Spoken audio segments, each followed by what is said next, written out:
Dear students, today we will start with pyridine. Now, there are two important methods of preparation of pyridine. Very first is from acetylene and hydrogen cyanide, from acetylene and HCl. So, two molecules of acetylene react with hydrogen cyanide, and when this mixture is allowed to pass through red hot tube, you get the cyclization, that is combination of these two molecules and one molecule of hydrogen cyanide to form the pyridine. So this is the first method of preparation of pyridine, that is from acetylene. The second method is from pentamethylene diamine hydrochloride. It is a hydrochloride salt of pentamethylene diamine. What could be the structure of pentamethylene diamine? See here, 1, 2, 3, 4 and 5. That is CH2, CH2, CH2, CH2, CH2, that is pentamethylene diamine, that is NH2, NH2, and salt of that pentamethylene diamine, that is called as pentamethylene diamine hydrochloride. When this salt is heated, then NH4Cl and HCl is lost from the molecule and you will get a ring structure. See here, when NH4Cl is lost, here NH3Cl and here also NH3 plus Cl minus, this is HCl and NH4Cl. When lost, you get only NH remaining over here, and therefore cyclization occurs and you get pyridine.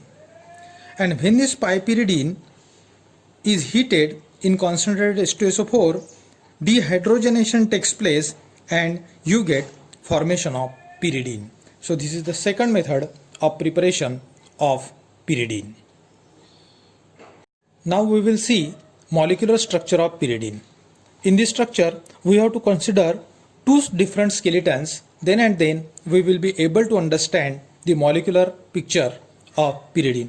First we will see sigma skeleton. What are the sigma bonds involved in pyridine? And then we will consider the pi bond skeleton, and then we will combine these two to form the molecular structure of pyridine.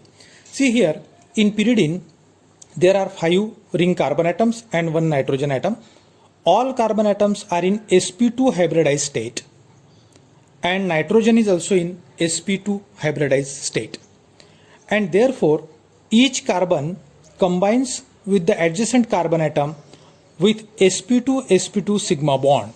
The sigma bond is formed between two carbon atoms, and sp2 sigma overlap is there, and hydrogens, 5 hydrogens gets attached to the carbon by sp2s sigma bond. So this is the sigma bond skeleton of pyridine. See here, I have shown in red, there are 5 carbon atoms, all are in sp2 hybridized state, and therefore each carbon combines with the adjacent carbon atom with sp2 overlap, and the sigma bond is formed between two carbon atoms. Similarly, carbon combines with nitrogen by sp2 bond, and each carbon forms a sigma bond with sp2s overlap with hydrogen atoms. So this is the sigma skeleton of pyridine. Now we will see how pi bonds are formed in pyridine.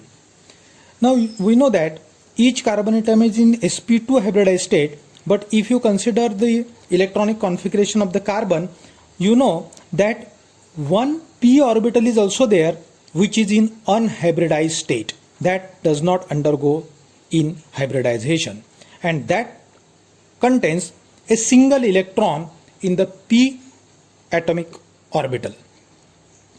Nitrogen has a lone pair in sp2 hybridized state, but still contains one electron in p atomic orbital, and therefore all these p atomic orbitals, they overlap laterally to form a pi bond, delocalized pi molecular orbital over the pyridine. So this is called as the pi bond skeleton in pyridine. Thus we can see that there are sigma bonds between the carbon atoms, and pi bonds are also formed in pyridine, and this is the final structure of pyridine, which can be written like this also. So these are the sigma skeleton of pyridine, and you can denote the pi bonds like this, but these are delocalized. They are not localized between these two carbon atoms. They are delocalized all over the pyridine ring.